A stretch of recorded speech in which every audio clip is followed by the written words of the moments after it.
Hola a todos, sean bienvenidos. Mi nombre es Jennifer Pleites y el día de hoy voy a explicarles la unidad número 2, la cual se titula Conozcamos los fluidos.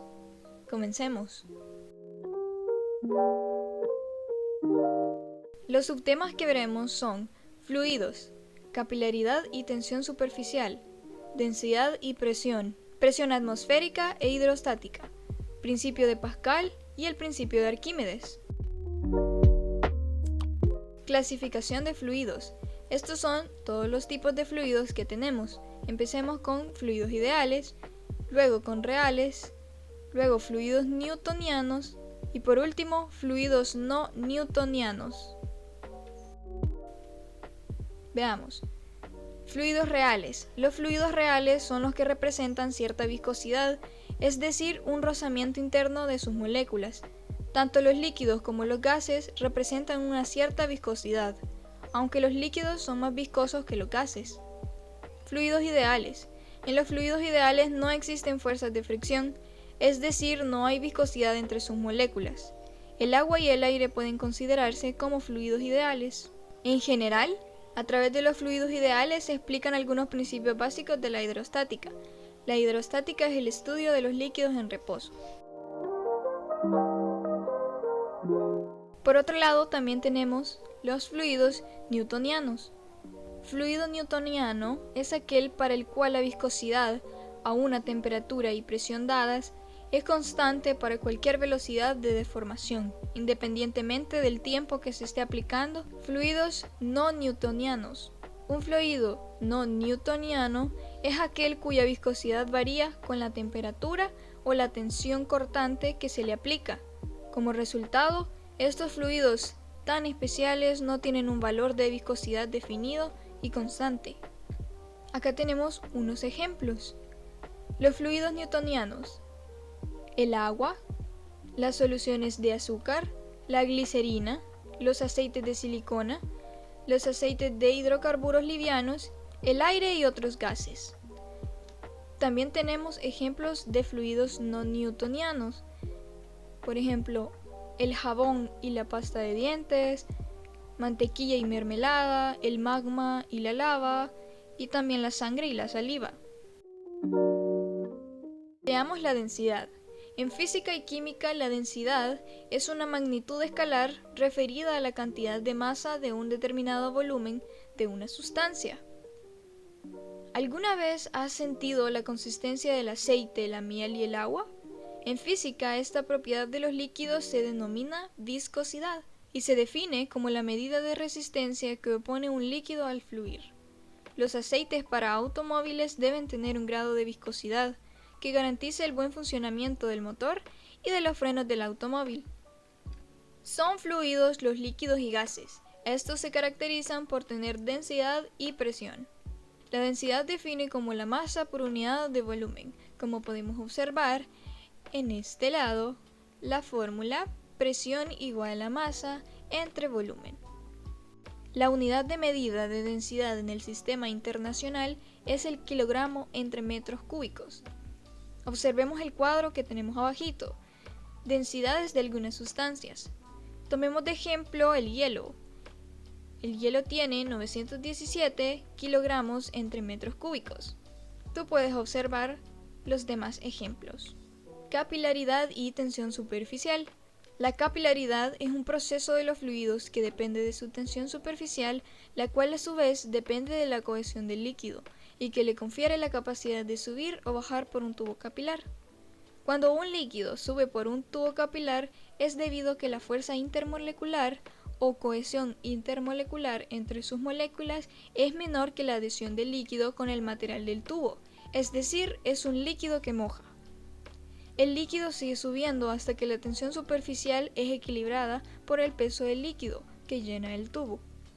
Este es el caso del agua y esta propiedad es la que regula parcialmente su ascenso dentro de las plantas, sin gastar energía para vencer la gravedad. Sin embargo, cuando la cohesión entre las moléculas de un líquido es más potente que la adhesión al capilar, como el caso del mercurio, la tensión superficial hace que el líquido descienda a un nivel inferior y su superficie es convexa. Veamos este ejemplo. Observamos un mosquito que está sobre el agua, pero ¿qué observamos en el agua? El agua tiene moléculas que están rodeadas por otras y las fuerzas se compensan.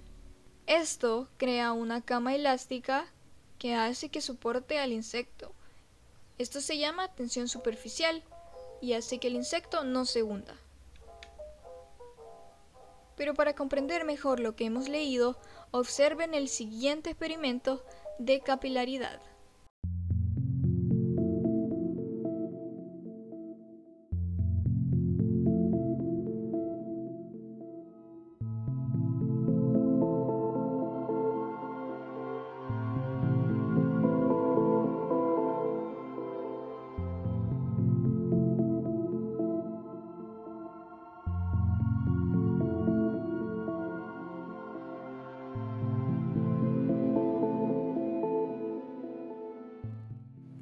El agua y los minerales son absorbidos por las raíces y transportados por el xilema.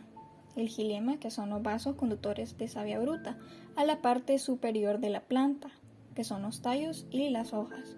La absorción tiene lugar principalmente en los pelos radicales, que son una extensión de las células epidérmicas de la raíz.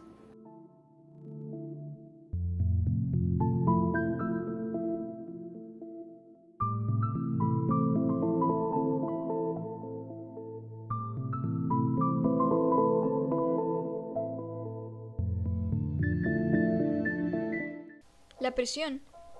La fuerza ejercida por unidad de superficie es la presión. La presión es una cantidad escalar que cuantifica la fuerza perpendicular a una superficie.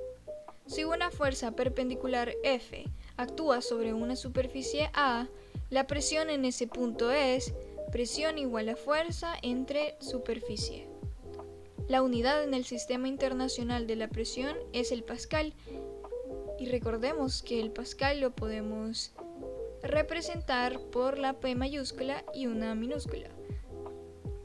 Vemos que un pascal es igual a un newton entre metros cuadrados. Anteriormente se estudió el concepto de presión como la fuerza que se ejerce sobre algo y se calcula con la siguiente fórmula.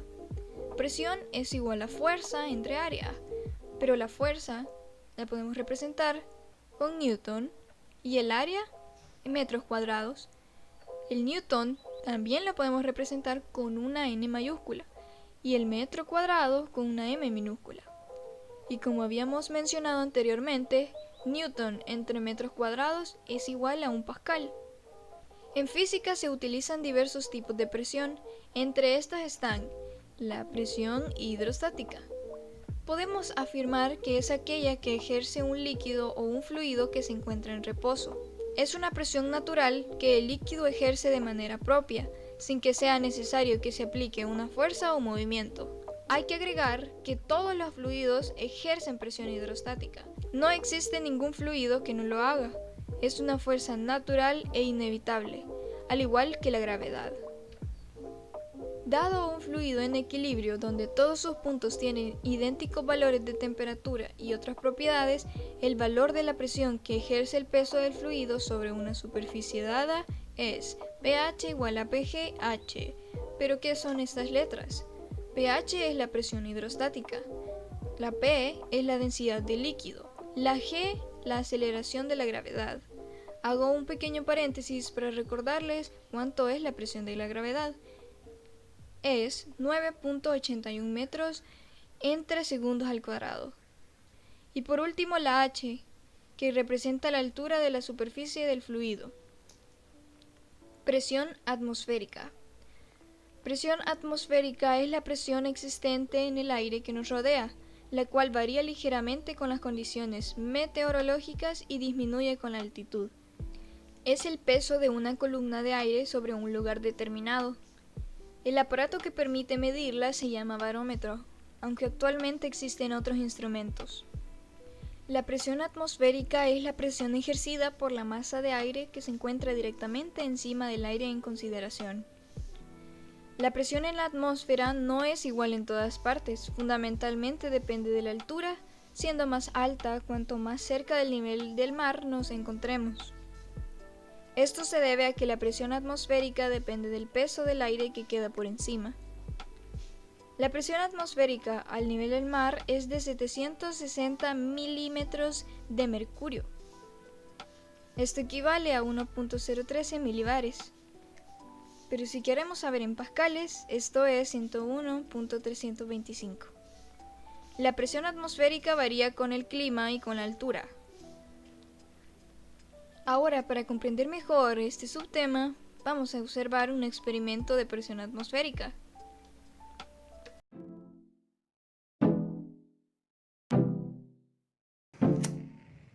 Vamos a iniciar encendiendo la vela con un encendedor. Luego pasamos a poner el vaso encima de la vela. Cuando la vela se va apagando, la presión dentro del vaso va disminuyendo. La presión atmosférica exterior no ha cambiado y ahora está mayor que la interna. Por eso observamos que se empuja el agua al interior, hasta que las presiones internas y externas se igualan.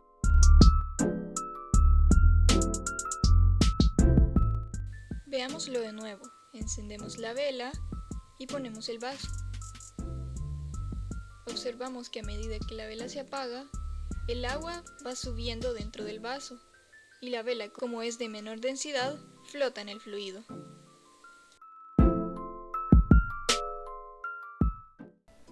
En base a la definición responde: la presión atmosférica es mayor en la playa Los Blancos, que se encuentra en La Paz, o el Cerro Pital, que está en Chalatenango. La respuesta correcta sería en la playa Los Blancos, ya que, como lo explicamos anteriormente, cuanto más cerca del nivel del mar estemos, habrá mayor presión atmosférica. Un medidor muy usado es el medidor de presión llamado barómetro. Al aumentar la presión dentro del tubo metálico, este desvía la aguja unida a él. Podemos observar cómo luce un barómetro. El principio de Arquímedes se relaciona con la flotabilidad de los cuerpos. La leyenda cuenta que Arquímedes se daba un baño en su tina cuando reparó que el agua lo empujaba hacia arriba, y así descubrió que todo cuerpo sumergido en un fluido experimenta una fuerza de empuje hacia arriba igual al peso del fluido que desplaza. Esta fuerza se conoce como empuje o fuerza de flotación. De este principio se deduce lo siguiente: si el empuje es menor al peso, el cuerpo llega al fondo y permanece en él. Si el empuje es igual al peso, el cuerpo flota en el seno de la masa líquida. Si el empuje es mayor que el peso, el cuerpo flota en la superficie libre del fluido. Podemos observarlo gráficamente. En la primera figura, si la fuerza del peso es mayor que la fuerza de empuje, observamos que el objeto se hundió. Si la fuerza del peso es menor que la fuerza de empuje, observamos que el objeto permanece encima del fluido. Si la fuerza del peso es igual a la fuerza de empuje, el objeto permanece en el seno de la masa líquida. No se hunde ni flota sobre el líquido. Y por último, el principio de Pascal establece que un cambio de presión en cualquier parte de un fluido confinado y en reposo se transmite íntegro a todos los puntos del fluido. En pocas palabras, se podría resumir afirmando que toda presión ejercida hacia un fluido se propagará sobre toda la sustancia de manera uniforme. Veamos este ejemplo. En los talleres mecánicos se utiliza el principio de Pascal para subir y bajar los autos. Al aplicar una pequeña fuerza se logra subir los ejes que permiten levantar el vehículo y realizar los trabajos pertinentes. Observémoslo gráficamente. La fuerza 1 hace que se cree una presión en el fluido. Esto hace que se cree una presión número 2 para terminar en una fuerza número 2 y así levantar el vehículo. Eso ha sido todo. Muchas gracias por ver el video. No olvides darle like y comentar. Hasta la próxima.